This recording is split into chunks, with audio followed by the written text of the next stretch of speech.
ورحمة الله وبركاته.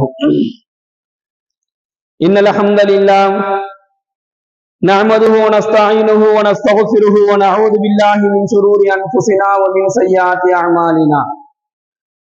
من يهده الله فلا مضل له ومن يضلله فلا هادي له.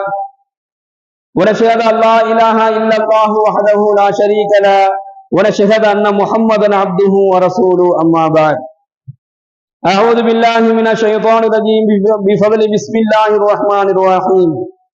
ரப்பனா இன்னக தஅலமு மா நுஃபி வ மா நுஅலி. எங்கள் இறைவா, நாங்கள் எங்களுடைய உள்ளங்களில் மறைப்பதையும் நாங்கள் பகிரங்கப்படுத்துவதையும் நீயே அறிவாய். வமா யஃபா அலல்லாஹி மின் ஷைஇன் ஃபில் அர்தி வலா ஃபிஸ் ஸமா. வானம் பூமியில் உள்ள எப்பொருளும் அல்லாஹ்விற்கு மறைவானதாக இருக்கவில்லை.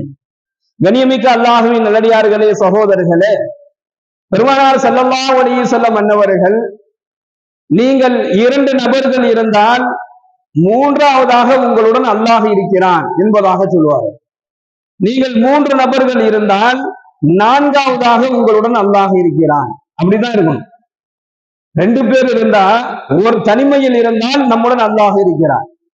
அப்போ அல்லாஹ்வின் மீது இத்தகைய எண்ணம் உள்ளத்தில் யாருக்கு வருகின்றதோ, நாம தனியா இல்ல, நாம அல்லாஹ் நம்மை கண்காணித்துக் கொண்டிருக்கிறான், என்னுடைய ரப்பு என் கூட இருக்கிறான் என்கின்ற எண்ணம் யாருடைய உள்ளத்துல வந்துருச்சோ அவர் இறையச்சவாதியா மாறிடுறார். அவருடைய இறையச்சத்தை அல்லாஹ் பலப்படுத்தி விடுகின்றான். அவருடைய செயல்கள், அவருடைய எண்ணங்கள், அவருடைய எல்லா விதமான நிலைகளையும் இந்த இறையச்சம் மாற்றிடும். அல்லாஹ்விற்கு பிடித்தமான, அல்லாஹ் நேசிக்கக்கூடிய ஒரு அடியானாக அவர் மாறுவதற்கு இந்த இறையச்சம் அவருக்கு போதுமானதாக இருக்குது. ஏன்னா அல்லாஹ் இறையச்சத்தை விரும்புறான். ஒரு தன்னுடைய அடியானிடத்திலிருந்து அல்லாஹ் விரும்புவது என்ன அப்படின்னு சொன்னா, இபாதத்துகளை தாண்டி அல்லாஹ் என்ன விரும்புறான்னா இறையச்சத்தை அல்லாஹ் விரும்புறான். அல்லாஹ்வின் மீது பயம் எந்த அளவுக்கு இருக்கு, எவ்வளவு தூரம் அல்லாஹ்விற்கு நாம் அஞ்சி நடக்கிறோம் என்பதைத்தான் அல்லாஹ் பார்க்கிறான். பெருமானார் ஸல்லல்லாஹு அலைஹி வஸல்லம் அன்னவர்கள் மறுமையில் நஷ்டமடையக்கூடிய 2 நபர்களை பற்றி சொல்லி காண்பிக்கின்றார்கள். மறுமையில் இந்த 2 நபர்கள் நஷ்டவாளிகள். நபிகள் நாயகம் ஸல்லல்லாஹு அலைஹி வஸல்லம் அவர்கள் கூறுகின்றார்கள், அல்லாஹ் மனிதனுக்கு 2 வகையான அருட்கொடைகளை, 2 பெரும் அருட்கொடைகளை அல்லாஹ் வழங்கியிருக்கிறான். இந்த 2 பெரும் அருட்கொடைகளை வீணாக்கக்கூடியவர்கள் நாளை மறுமையில் நஷ்டமடைந்தவர்கள். அதுல ஒண்ணு என்ன அப்படின்னு சொன்னா உடல் ஆரோக்கியம். அல்லாஹ் உடல் ஆரோக்கியத்தை எந்த மனிதனுக்கு அல்லாஹ் கொடுத்திருக்கிறானோ, எந்த அடியான் உடல் ஆரோக்கியத்தை பெற்று இருக்கிறாரோ, இது அல்லாஹ் அவருக்கு வழங்கிய பெரும் அருட்கொடை என்பதாக ஸல்லல்லாஹு அலைஹி வஸல்லம் சொல்றாங்க. இந்த உடல் ஆரோக்கியம் இருக்குது, அது பெரும் பாக்கியம். அது எந்த விதமான நோய் நொடியும் இல்லாமல் உடலும் ஆரோக்கியமாக, உடல்ல நல்ல திடகாத்திரத்தை, நல்ல பலத்தை அல்லாஹ் வழங்கி இருக்கிறான் அப்படின்னு சொன்னா அந்த ஆரோக்கியம் அல்லாஹுவால் நமக்கு வழங்கப்பட்ட பெரும் கொண்ட பாக்கியம். அதை வீணாக்கிடக்கூடாது. அதை வீணாக்கிட்டோம் அப்படின்னு சொன்னா, உடல் ஆரோக்கியம் கெட்டு போயிடுச்சுன்னா நம்மளால எதுவுமே செய்ய முடியாது. இன்னைக்கு ஹஜ்ஜுக்கு செல்லக்கூடிய நிறைய ஹாஜிகளுடைய சூழ்நிலையை நம்ம பார்க்கிறோம். வயதான காலத்துல ஹஜ்ஜு செய்யக்கூடிய ஒரு சூழல் அவர்களுக்கு அமைந்து இருக்கிறது. அங்க போய் என்ன செய்ய முடியல, அந்த ஹஜ்ஜினுடைய கடமைகளை அவர்களால் சரியாக நிறைவேற்ற முடியல. காரணம் என்ன அப்படின்னு சொன்னா ஆரோக்கியம் போயிடுச்சு, உடல் பலகீனம் அடைஞ்சிருச்சு. உம்ராவுக்கு செல்லக்கூடிய எத்தனையோ நபர்களை பார்க்கிறோம். உம்ராவுக்கு வர்றாங்க, ஆனா அங்க அந்த உம்ராவினுடைய அந்த கடமைகளை அவர்களால் சரிவர நிறைவேற்ற முடியல. காரணம் என்ன அப்படின்னு சொன்னா உடல்ல இருக்கக்கூடிய ஆரோக்கியம் போயிடுச்சு. அப்ப என்ன செய்யப்படுது, ஒரு இபாதத்தை செய்ய முடியாம அவங்க தடுமாறுறாங்க. அதனாலதான் உடலில் ஆரோக்கியத்தை நாம சரியா பயன்படுத்தணும்.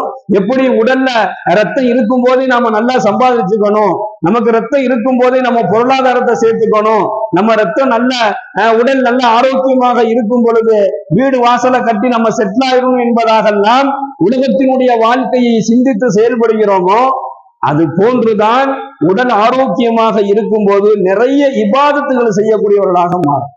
அப்படி யார் தன்னுடைய உடல் ஆரோக்கியத்தை இபாதத்துல கழிக்கிறார், உடல் ஆரோக்கியத்தை குர்ஆன் ஓதுறதுல கழிக்கிறார், உடல் ஆரோக்கியத்தை நஃபிலான வணக்கங்கள்ல செலவு செய்யறாரு, உடல் ஆரோக்கியத்தை ஃபர்லான இபாதத்துகள்ல செலவு செய்யறாரு, அப்படி செஞ்சாரு அப்படின்னு சொன்னா அந்த ஆரோக்கியத்தை அல்லாஹ் அவருக்கு நிரந்தரமாக ஆக்கி வைப்பான்.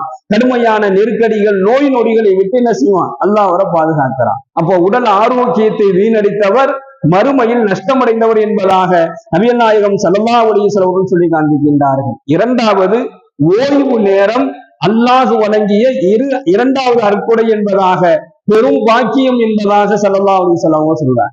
கண்ணியமிக்க சகோதரர்களே, இந்த ஓய்வு நேரத்தை எவ்வளவு நாம வீணடிக்கிறோம் என்பதை நாம் சொல்லி தெரிய வேண்டிய அவசியம். சர்வ சாதாரணமாக நமக்கு கிடைக்கக்கூடிய அந்த ஓய்வான அந்த நேரங்கள்ல நிறைய நேரங்கள் வீணடிக்கப்படுது. நம்மளை மீறி வீணடிக்கப்படுது, நமக்கு தெரியாமையே வீணடிக்கப்படுது. இன்னைக்கு உள்ள சூழலுக்கு நாம சொல்ல வேண்டும் அப்படின்னு சொன்னா, ஒரு செல்போன் போதும் சாதாரணமாக நம்முடைய நேரத்தை வீணடிக்கக்கூடிய பெரும் கொண்ட ஒரு ஆயுதமாக இந்த செல்போன் மாறி இருக்கு. அதுல நம்ம உட்காந்துட்டோம் அப்படின்னு சொன்னா சர்வ சாதாரணமா 2.5 மணி நேரம் போகும், நமக்கு தெரியாது. படுக்கையில நம்ம படுத்துடுறோம், படுத்துட்டு செல்ல நம்ம கையில எடுத்தோம் அப்படின்னு சொன்னா 10 மணிக்கு செல்ல நோண்ட ஆரம்பிச்சோம்னா 12 மணிக்கு தூங்குறோம். இந்த 2 மணி நேரம் 2.5 மணி நேரம் எப்படி அது செலவழிந்தது என்பதை நமக்கு தெரியாது. இந்த செல்போனின் மூலமாக நமக்கு நேரம் கழிகின்றது. இது இல்லாமல் வீணாக பேசுவதன் மூலமாக வீணான முறையில நாம நம்முடைய நேரங்களை செலவு செய்யக்கூடிய ஒரு சூழல் நடக்கும். அப்ப இந்த ஓய்வு நேரத்தை வீணடிக்க வேண்டாம். நபிகள் நாயகம் ஸல்லல்லாஹு அலைஹி வஸல்லம் அன்னவர்கள் ஓய்வாக இருக்கக்கூடிய நேரத்தில் கூட அல்லாஹ்வை திக்ரு செய்யக்கூடியவர்களாக இருந்தார். அப்போ ஓய்வு நேரத்தை எவர் வீணடிக்கிறாரோ அவர் மறுமையில் நஷ்டமடைந்தவர் என்பதாக நபிகள் நாயகம் ஸல்லல்லாஹு அலைஹி வஸல்லம் அவர்கள் சொல்லி காண்பிக்கின்றார்கள். உடலின் ஆரோக்கியத்தையும் நேரத்தின் அந்த ஓய்வு நேரங்களையும் இறை இபாதத்தோடு கழிப்பது அவசியம் என்பதை இந்த ஹதீஸின் வாயிலாக நாயகம் ஸல்லல்லாஹு அலைஹி வஸல்லம் சொல்லி தருகின்றார்கள். ரப்பனா இன்னக தஅலமு மா நுஃபி வ மா நுஅலி. நம்ம உள்ளத்துல என்னத்தை நாம மறைச்சு வைக்கிறோமோ, நாம எதை பகிரங்கப்படுத்துறோமோ அதை அல்லாஹ் அறியுங்க. அப்ப உள்ளத்துல எவர் ஒருவர் அல்லாஹ்வை திக்ரு செய்ய ஆரம்பித்துட்டாரோ அவருடைய உள்ளத்துல அவர் மறைத்து வைத்திருப்பது எல்லாம் அல்லாஹ்வினுடைய கட்டளைகளையும் உண்மையையும் தான். அதை அல்லாஹ் அறியக்கூடியவனாக இருக்கிறான். அவர் பேசினா உண்மையை பேசுவார், அவர் பகிரங்கப்படுத்தினா உண்மையைத்தான் பகிரங்கப்படுத்துவார், பொய்யை பகிரங்கப்படுத்த மாட்டார். எவர் ஒருவர் ஒரு பொய்யான ஒரு விஷயத்தை பகிரங்கப்படுத்துறாரோ, எவர் ஒருவர் இல்லாத ஒரு விஷயத்தை பகிரங்கப்படுத்துறாரோ, எவர் ஒருவர் அவதூறான விஷயத்தை பகிரங்கப்படுத்துறாரோ அவர் நரகவாதி என்பதாக ஸல்லல்லாஹு அலைஹி வஸல்லம் சொல்றாங்க.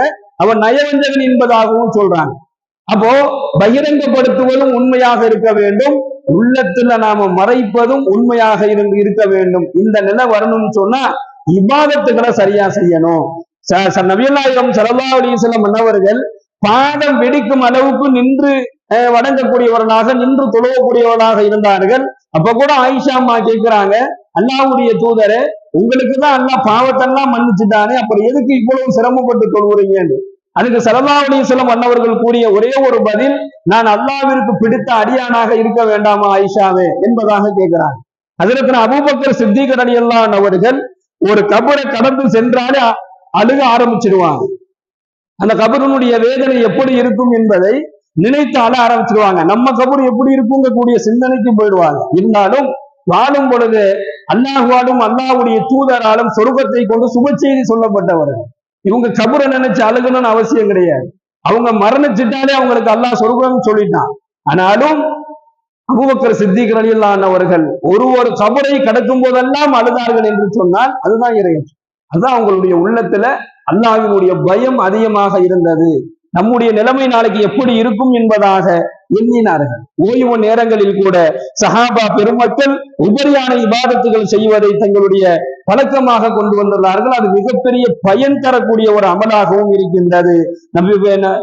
ஹஜ்ரத்னா அப்துல்லா இப்னு அப்பாஸ் ரலியல்லாஹு அவர்கள் இந்த ஹதீஸ் அறிவிக்கிறாங்க, எவர் ஒருவர் ஓய்வு நேரங்களில் உபரியான இபாதத்துகள் செய்வது பயன் தரக்கூடியது, ஓய்வு நேரத்தையும் உடல் ஆரோக்கியத்தையும் எவர் ஒருவர் பயனற்ற வழியில் கழித்தாரோ மறுமையில் அவர் மிக மாபெரும் நஷ்டவாளியாக இருப்பார் என்பதாக நாயகம் ஸல்லல்லாஹு அலைஹி வஸல்லம் அவர்கள் கூறிய இந்த ஹதீஸை அப்துல்லா இப்னு அப்பாஸ் ரலியல்லாஹு அவர்கள் அறிவிக்கின்றார்கள். கண்ணியமிக்க சகோதரர்களே, நாம் அல்லாஹ்வை நோக்கி ஒரு அடி நகர்ந்தால் அல்லாஹ் நம்மை நோக்கி 2 அடி நகர்கின்றான். நாம ஒரு ஜான் போனோம்னா அல்லாஹ் ஒரு முலம் நெருங்குறான். ஸல்லல்லாஹு அலைஹி வஸல்லம் சொல்றாங்க, அல்லாஹ்வை நோக்கி நீங்கள் ஒரு அடி நீங்கள் எட்டு வைத்தால் அல்லாஹ் உங்களை நோக்கி 2 அடி வருகின்றான். அல்லாஹ்வை நோக்கி நீங்க ஒரு ஜான் அப்படி முன்னேறினீங்கன்னா ஒரு முலம் நீங்க அல்லாஹ் உங்களை நோக்கி வந்து கொண்டிருக்கிறான். அப்போ நாம் செய்யக்கூடிய இபாதத்துகளை கொண்டு அல்லாஹ்வை நிச்சயமாக நெருங்க முடியும். பெருமானார் ஸல்லல்லாஹு அலைஹி வஸல்லம் அன்னவர்கள் எந்த வழிமுறையை நமக்கு காட்டி தந்தார்களோ அந்த வழிமுறையும் அல்லாஹ் கொடுத்த அந்த கட்டளைகளையும் நிறைவேற்றி வாழக்கூடிய ஒரு நற்பாக்கியத்தை ரப்புல் ஆலமீன் நம் அனைவருக்கும் வழங்குவானாக. வாயுதாவானா அல்ஹம்துலில்லாஹி ரப்பில் ஆலமீன். அஸ்ஸலாமு அலைக்கும் வரஹ்மத்துல்லாஹி வபரகாத்துஹு. சுப்ஹானல்லாஹி வபிஹம்திஹி சுப்ஹானக்கல்லாஹும்ம வபிஹம்திக வநஷ்ஹது அல்லா இலாஹா இல்லா அன்த வநஸ்தக்ஃபிருக வநதூபு இலைக். சுப்ஹான ரப்பிக ரப்பில் இஸ்ஸத்தி அம்மா யசிஃபூன் வஸலாமுன் அலல் முர்ஸலீன் வல்ஹம்துலில்லாஹி ரப்பில் ஆலமீன். ஸல்லல்லாஹு அலா முஹம்மது ஸல்லல்லாஹு அலைஹி வஸல்லம்.